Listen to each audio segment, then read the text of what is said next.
ఏంటి ఇవన్నీ? ఎవరైనా ఎక్కడన్నా విన్నారా మీరు? ఎప్పుడన్నా చూసారా ఈ పోకడ? ఈ రాష్ట్రంలో దేశంలో ఏ రాజకీయ నాయకుడైనా, ఏ రాజకీయ పార్టీ అయినా ఇలాంటి ఒరవడు ఉందా? చంపేయండి, పొడి చేయండి, లేదంటే ప్లే కార్డ్స్ పెట్టుకొని వచ్చి డెమాన్స్ట్రేట్ చేసి ఆనందపడిపోవడం. ఎక్కడికి పోతున్నాం? దాన్ని చూసి ఏం నేర్పిస్తున్నాం మన సమాజంలో? చాలా ప్రమాదం ఇవన్నీ. ఎమ్మెల్యేలందరినీ ఇళ్ళకి వెళ్ళమంటున్నారు ఏడాది పాలన సందర్భంగా. ఈ సందర్భంగా వచ్చినటువంటి నేతల్ని చంద్రబాబు గారి మేనిఫెస్టోని గుర్తు చేసుకుందామని చెప్పేసి మొత్తం నేను ఆయన కూడా గుర్తు చేసుకునే ప్రజలు చేశారు. అది మర్చిపోతే ఎట్లా? ఎందుకు ఇచ్చారు 11 సీట్లు? ఇట్లా ఏదో పనులు చేసే కదా. ఆ ఏదో పనులు చేస్తే ఏమవుతారు మీరు? రేపు అదే అవుతుంది. కానీ అది చేయడం తప్పు అంటాను నేను. సరే, బెట్టింగ్ వాళ్ళకు మీరు ఒక మాట అడుగుతున్నా, ఎవరై వెళ్ళిపోవడానికి? పోలీస్ చెప్పిన తర్వాత నేను ఎప్పుడన్నా పోయామా? మమ్మల్ని ఊర్లకు పోతాం ఒక 2 కార్లు అంటే పంపించారా? నేను ఎక్కడన్నా అబ్జెక్ట్ చేశారు? ఎవరన్నా పొమ్మంటున్నారు కదా. 10 కార్లకు పర్మిషన్ ఇచ్చి 5, 6కు 100 మందికి పర్మిషన్ ఇస్తే ఏం కావాలండి మీకు? ఏమనుకుంటున్నారు మీరు? ఇరుకు సందుల్లో పోవడం, అక్కడ మీటింగ్లు పెట్టడం, స్టాంపేడ్లు కావడం, అక్కడి నుంచి ఇవన్నీ చేయడం, వైలెన్స్ క్రియేట్ చేయడం. ఎవరు నేర్పించారు మీకు ఇవన్నీ? పోలీసుల మీద మళ్ళా బ్లేమ్ చేయడం, బురద వేయడం. ఎక్కడ దొరుకుతాయి ఇవన్నీ? కొంచెం ఒక పద్ధతి, ఒక ప్రొసీజర్, ఒక హుందాతనం ఉండాలి నాయకుడికి.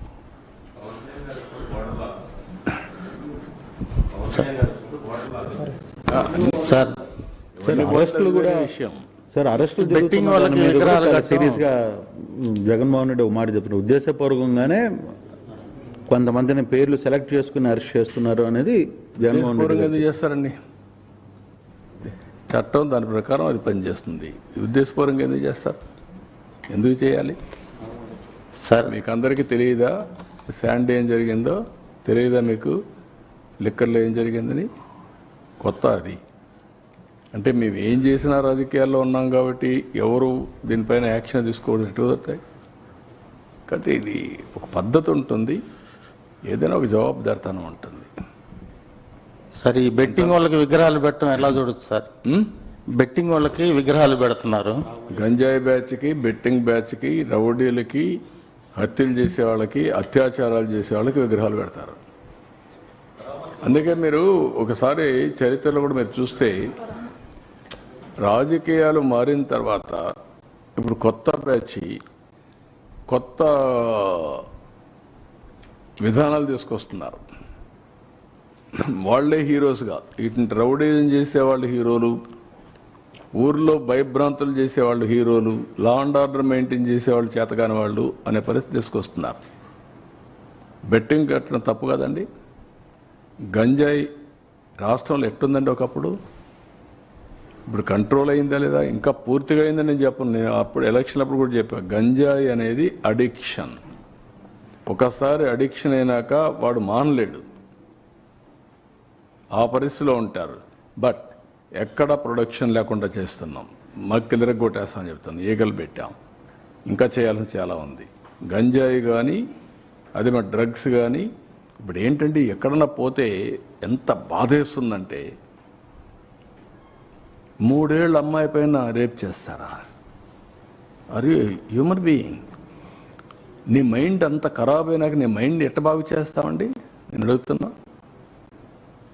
ఒక మనిషి యొక్క మైండ్ ఇంత ఖరాబ్ అయిపోతే, వాడు ఉన్మాది మార్గం తయారైపోతే, ఈ ఉన్మాదులతో సమాజానికి ఎవరికి రక్షణ? మీ పిల్లలకు రక్షణ? లేదంటే మీ ఇంట్లో మీ మిస్సెస్ రక్షణ ఉంటుందా? ఆడబిడ్డ బయట వస్తుందా? ఎక్కడికి పోతున్నావు? ఇవి కంట్రోల్ చేయాల్సిన మెకానిజం రాజకీయ నాయకులు ఇష్టానుసారంగా సపోర్ట్ చేయడమా? అంటే ఏమనుకుంటున్నారు? ఏం చేసినా జరిగిపోతుంది అనుకుంటే ఎట్లా అవుతుందండి? నాకేం కోపంతో తీవ్రవాదుల పైన పోరాడానా? కోపంతో ఫ్యాక్షన్ రాజకీయాల పైన పోరాడానా? నా కోపంతో లేకపోతే కమ్యూనల్ వైలెన్స్ పైన పోరాడానా? రౌడీల పైన పోరాడానా?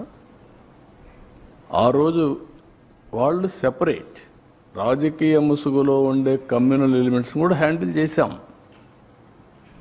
తీవ్రవాదులు కూడా కొంతమంది సపోర్ట్ చేసి వాళ్ళని ఐసోలేట్ చేసి ఎడ్యుకేట్ చేసి ఫైట్ చేశాం. ఒకసారి ఆ సమస్య వచ్చిన తర్వాత అది కూడా కొంత ఐడియాలజికల్ అంటే కాదు, మీకు సాధ్యం కాదని నేను ఆ రోజు చెప్పాను. ఇది సాధ్యం కాదని చెప్పాను నేను. ఇది రాజకీయ, ఆర్థిక, సామాజిక సమస్య.